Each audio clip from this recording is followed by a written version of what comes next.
This video is about the time in 2010 when Sears sold bootleg furry porn on their website and apparently had no idea. But 4chan found out about it basically right away, and they went, hey, you know what'd be funny? What if we all started just mass buying this stuff at 3 in the morning? Now, understandably, Sears freaked the hell out and started systematically wiping the internet of any evidence they'd ever sold this. But if they wiped the evidence, how am I making this video?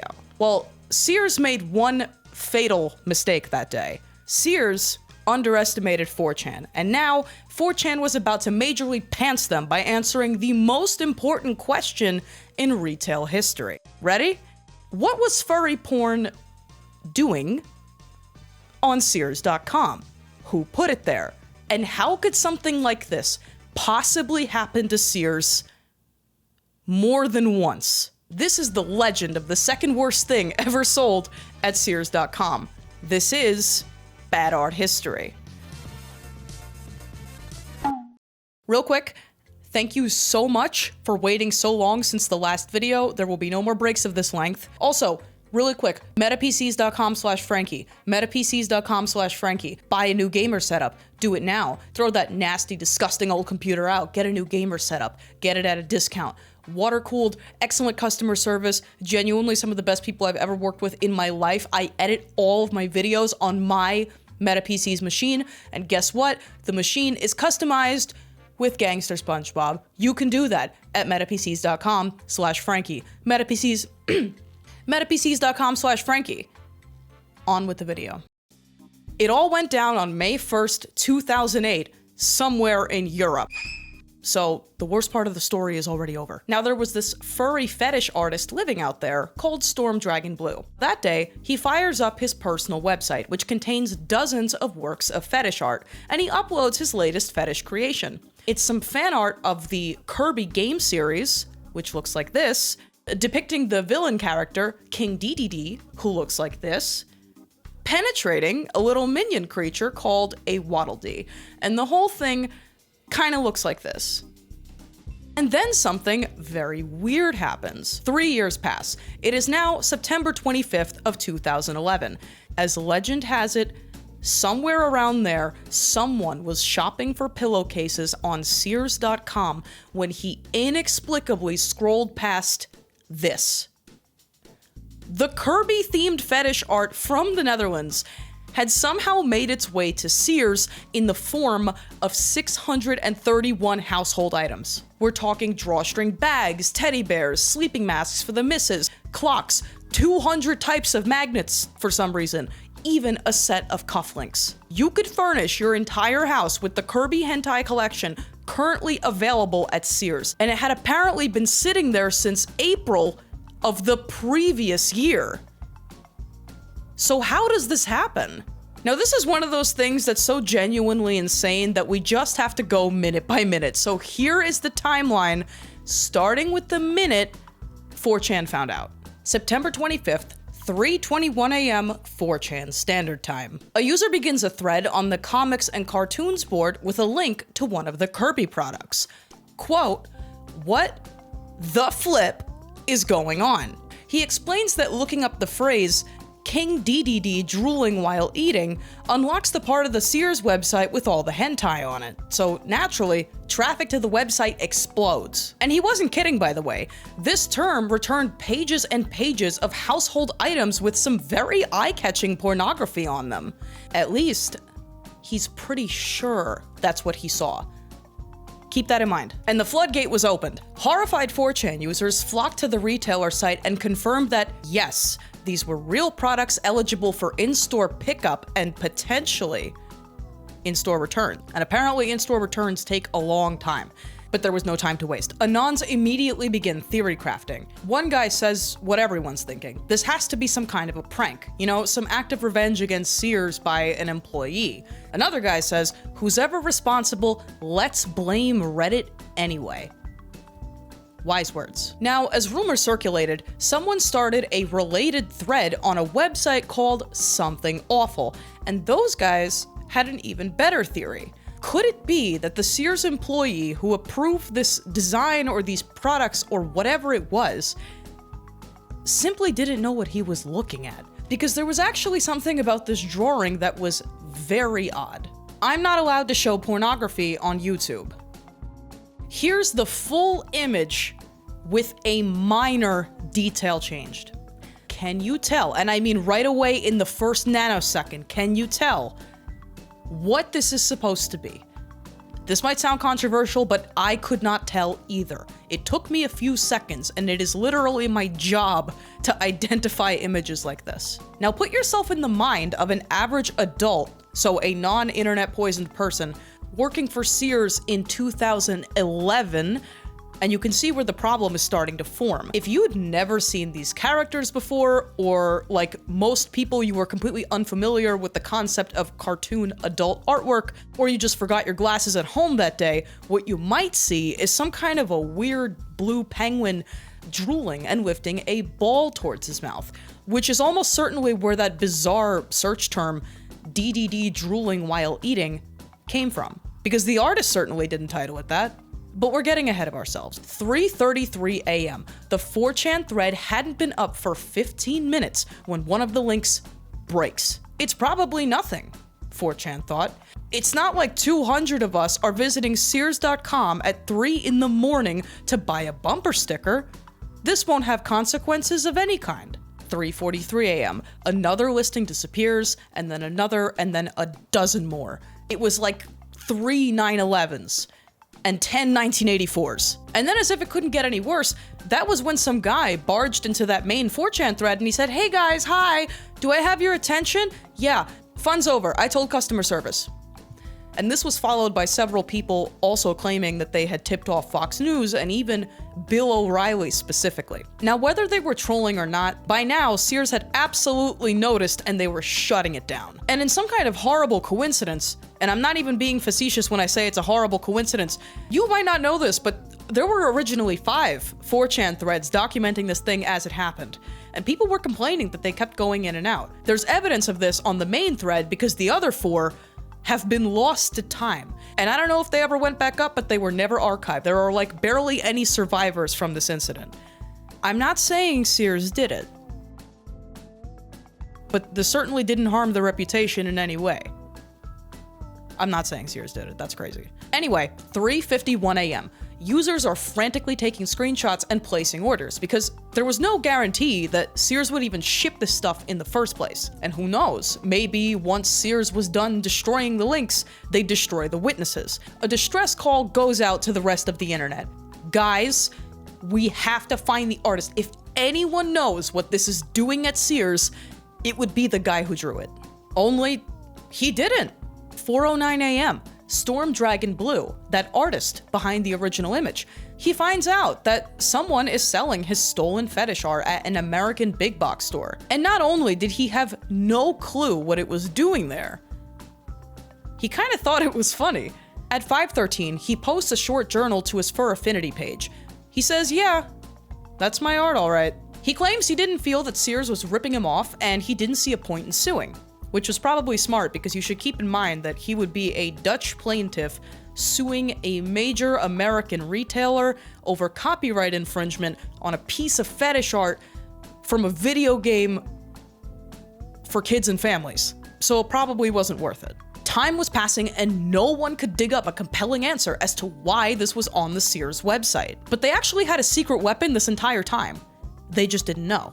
Amidst all the posting and seething and theorizing, one user on Something Awful, a guy named Yoshi Jang, quietly places his order for one item. You know, just to see what this was all about. And this order was actually gonna bust the whole case wide open, but it wouldn't arrive for at least 5 days. And in the meantime, the search had gotten so desperate that detectives turned to the furries on Reddit, to which the furries on Reddit cryptically responded, 5 words: the Sears Human Flesh Grill. Part 2. The Sears Human Flesh Grill. Theory time. Pardon my French, but do you remember how I mentioned that this was not the first time Sears had some fucked up thing on their website? That's because it wasn't. They actually had a similar incident take place in 2009, and unlike the bootleg porn thing, this one made the news. So what happened? On August 20th of 2009, so only 2 years before this, a Reddit user called GFixler discovered a rather hilarious design flaw on the Sears website. He posted his findings to r/funny, so this is a subreddit with an audience of thousands of people, and he explains the following. Some parts of the Sears website retrieved a lot of page information, not from a database, but from like information that the user was submitting. So if you changed a few words around up here, you could change anything in here. Naturally, this results in the human flesh grill. Unlike most other retailers in the summer of 2009, Sears had a whole grilling section called human cooking, with subsections like body part roaster and grills to cook babies and more. But the craziest thing is that the Sears website was somehow even more clapped than anyone knew, because it also turns out that they preloaded frequently accessed pages, even if they were vandalized. So if you sent 100 people the link that you generated by messing up the website, the link to what is now, for instance, the human flesh grill at Sears, and if even half of those people clicked on it, according to legend, congratulations, that was now the page that just showed up when you wanted to buy a grill. This was a dark day for Sears. TMZ, Snopes, and even Fox News had picked up the story. And when TMZ asked a Sears representative for comment, they could only say, "Oh my God, this is horrible, oh my God." Of course, being TMZ, they vastly overstated the case here. They called it vandalism when I guess it technically wasn't, and they made it sound as if Sears was being attacked by epic hackers, as opposed to by their own poor web design. So what part of this explains the Kirby Sears incident? Unfortunately, none of it. Returning to our investigation now, as much as 4chan and Something Awful wanted to believe that a human flesh grill incident was the story here, you can't vandalize a website into shipping you something it doesn't already sell. And the multiple people in those threads who swore that they placed orders and they would show proof any second now, none of them followed up. 6 days and 600 deleted listings later, it was over. Sears had won. Or so they thought, because someone named Yoshi Jang revives the thread on Something Awful because Something Awful had just arrived in the mail. It was real. I hope you didn't think this video was leading up to some kind of a rug pull, because not only was this unofficial Kirby dinner plate 100% real, it was even worse in person. Yoshi Jang did something unprecedented by having this demonic entity sent to his house.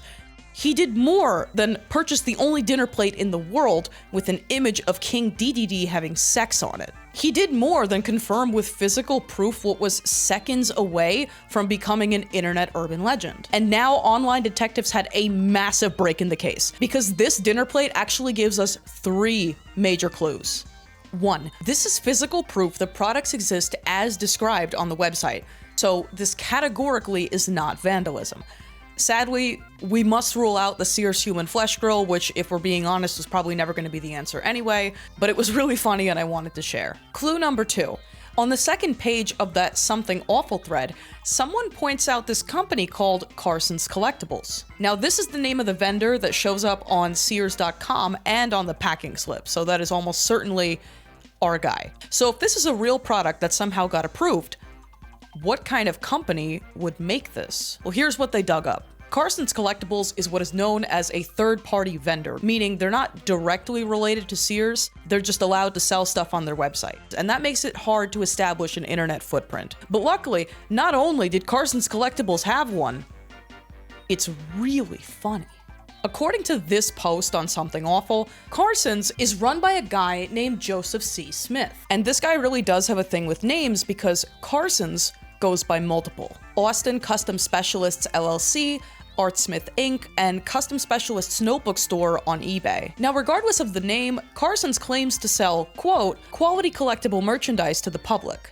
Now, this is all kinds of dishonest. First of all, the public vocally did not like it. Carson's had an F rating with the Better Business Bureau because apparently their customer service was that bad. Second of all, you're probably wondering, what kind of quality collectibles were they selling?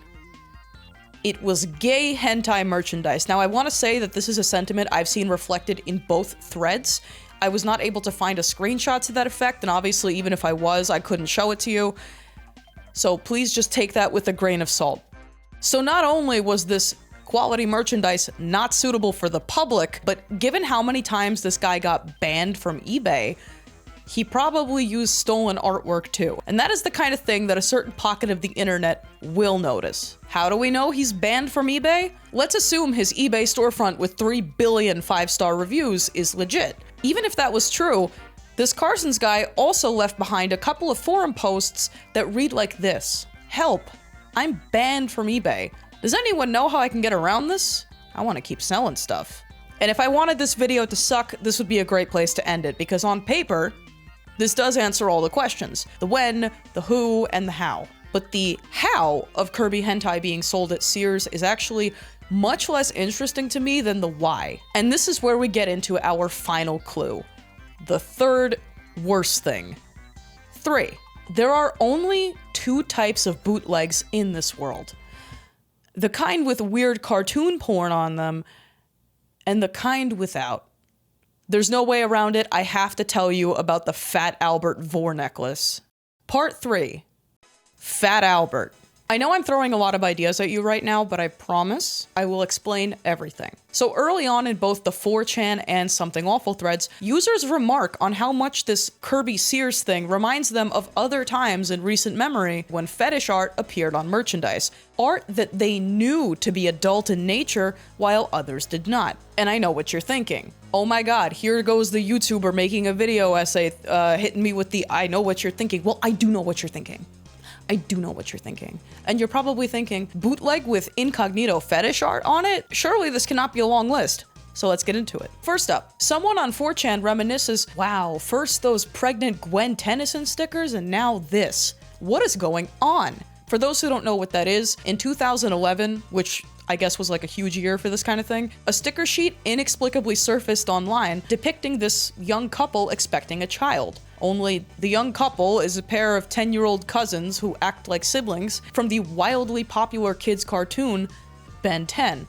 Obviously, any bootleg fan art featuring a pair of pregnant cousin siblings would be innately funny to those who recognize what it's from. But when you start trying to answer the question of where did this seemingly innocuous artwork come from and for what reason was it made, it becomes abundantly clear this is 100% fetish art. It's just that there's no way in hell grandma would know that when she's buying it for you at the store. Unfortunately, the original artwork for this proved hard to track down and I had very little desire to actually find it, but I did find this Gwen 10 pregnancy art on DeviantArt, also from 2011, so I can only assume that this was a really big thing in the past. Next up, on Something Awful, another guy says, you know, the first thing this whole Kirby boondoggle reminded me of was that Fat Albert Rule 34 VORE charm that somehow ended up on eBay. Now let me break it down for you.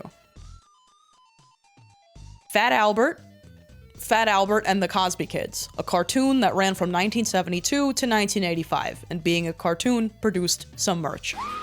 Rule 34, slang for pornography. Of course, that definition is so expansive on the internet as to include things like VORE. VORE, or vorophilia, is a fetish for swallowing someone whole or for being swallowed. Unlike the Sears flesh grill, this is not a cannibalism thing, it is just a fantasy, and one that enjoys inflated popularity on websites like Fur Affinity and DeviantArt. So putting it all together, the Fat Albert VORE ornament, if you will, was some kind of belly-themed fetish art that some guy found online and probably did not know to be adult in nature, and then he reproduced it in the form of this cubic zirconia chain ornament that was sold on eBay for $200. In the seller's own words, quote, "It depicts Fat Albert in movement, with Bucky caught in the way and against Albert's wide stomach. From kids to teenagers to adults, this charm is guaranteed to attract any age audience." Also, I recognize this is not the biggest issue here, but I'm pretty sure that's Dumb Donald. And the examples in the threads alone go on. Merch with Street Fighter, art, furry fetish mouse pads, weirdly sexual and threatening bumper stickers, things like that. Put simply, bootlegs like this, especially in the early 2010s it seems, are just tailor-made to be circulated on the internet because they're a seemingly alien arrangement of random pop culture items. They kind of scratch that like post-ironic itch. Harry Potter Sonic Obama backpack being an excellent example. So I'm explaining all this for a reason. Why does this happen? Why does some bootleg merch have a weirdly sexual image on it that is only decipherable to brain-rotted internet people? I believe the simplest explanation is this. Bootlegging, especially in the realm of cartoons and anime and video games, is more commonly an enterprise in developing countries. Seven Granddad being the famous example. Granddad! And that means several things. For instance, that means there's a language barrier. So concepts like these two being cousins, let alone children, rendered in this art style, are lost in translation. And as mentioned several times before, the likelihood that the Indonesian or Chinese or Chilean manufacturer of these items, who probably just ripped this art from the internet at random, the likelihood that anyone involved knows that this odd-looking cartoon is actually fetishistic in nature, it's close to zero. I'm sure that is incredibly obvious to a lot of you, but I just really wanted to drive the point home for people who have never seen or even heard of this type of fetish art before. And I use the phrase fetish art because the fact is, and the elephant in the room here really, is that some fetishes are so abstract that for an average person, they would never register as anything other than weird art, even if they do give you that gut feeling. As the Something Awful thread points out, quote, anyone short of being a total nerd is going to see these and think they are weird but just silly cartoons. And even if you disagree completely, let's agree on this. If it's popular, it's going on the book bag. And unfortunately, this absolutely applies to cartoon porn when it looks enough like the real thing. And on the topic of the real thing, let's finally, conclusively, put it all together. Based on everything that I have learned about the Sears furry porn incident, unless I am missing something major, in which case, please let me know. It is so difficult to research things like this. I do get things wrong sometimes. I apologize, but know that it is genuinely just because I don't know what I don't know. Anyway, this is how I believe things went down. In 2004, there's a new vendor operating out of Austin, Texas, called Carson's Collectibles. Joseph C. Smith, the man ostensibly running this business, makes mass-produced items on the cheap, most likely using a website similar to Cafe Press or any of those that let you print things onto mugs and t-shirts and so on. He applies to sell his wares on Sears' website and gets approved, which is great news because it looks like his eBay storefront is not doing too hot. Now, over in the Netherlands, on May 1st of 2008, StormDragonBlue reposts his Kirby fetish art from his personal blog onto Fur Affinity. And I couldn't find a suitable place in the video to mention this, but this link is really important. On the same day, and this happens with Fur Affinity artwork all the time when it's adult in nature, on the same day this image is cross-posted to a website called Pahil, which is a massive adult image aggregation site. Pahil is the type of website that hundreds of other sites repost from. It's kind of like a cartoon erotica mothership, and this proliferation is most likely how the DDD image ended up in the sludge of Google image search results. And that will matter in a second. Now, from here, I think it could go two ways. Given Carson's history, alleged, of selling gay adult collectibles, the guy behind this is either a furry himself, or just intimately familiar with what sells and where to find this type of furry artwork. Or, what I think is more likely, is this guy had a vague familiarity with video games, but not too much. I suspect that between May 1st, 2008 and April 27th, 2010, Carson's Collectibles scraped Google Images for art related to Nintendo or Kirby or anything in that neighborhood. He was familiar enough with Kirby to recognize the character of King DDD by name, but otherwise misread the image because he wasn't brain-rotted and called it King DDD drooling while eating. I guess there's like a chance he knew exactly what it was and he tried to sell it at Sears anyway, but I feel like the kind of person who would do that could not resist eventually taking credit for it, if even anonymously, because it would be like lay epic prank of the century. Unfortunately, why Carson's Collectibles specifically chose this image and named it that, and tried to peddle it at Sears, we will never truly know. And the rest is history. Carson's unleashes 631 Kirby porn items onto Sears.com, and miraculously, no one notices for over a year, until they do, and then the whole thing gets swiftly memory holed. With one loose end. Why did this drawing exist in the first place? We must credit the artist. StormDragonBlue, who's gone by multiple aliases and currently goes by Otter, has been active in the online furry art space since around 2007, so he's kind of a vet. He posted all sorts of fetish art to his personal website and to Fur Affinity, where he remains active today. StormDragonBlue is a connoisseur at the buffet table of furry fetishes. He's drawn everything from latex to inflation to weight gain to diapers to hypnosis to feet to tickling to transformation, like literally everything. And in a way, the Kirby art was actually the odd one out because it was actually just a gift for his friend. As he wrote in the original description, "Is it me or am I on a birdie art flood? Just about anything I draw has a beak. I dedicate this one to Gradius. I know you like him. DDD normally has a white belly, but I believe he looks sexier all blue." So that's it. This whole thing only happened because of fetish art between friends. And through a highly improbable series of events that could only ever happen on the internet, it went all the way up the chain of command and got sold at Sears. But I guess if you put something like that online, expect it to come Kirby right back at you. Oh, bro. This has been Bad Art History. Thank you so much to the patron cells for keeping the dream alive, and thank you to everyone who waited so long between videos. No more breaks like this for the foreseeable future. If you want uncensored videos and outtakes where I laugh and I mess up my lines, or if you want to see all the extra stuff that I don't put in this video, please consider joining the Patreon.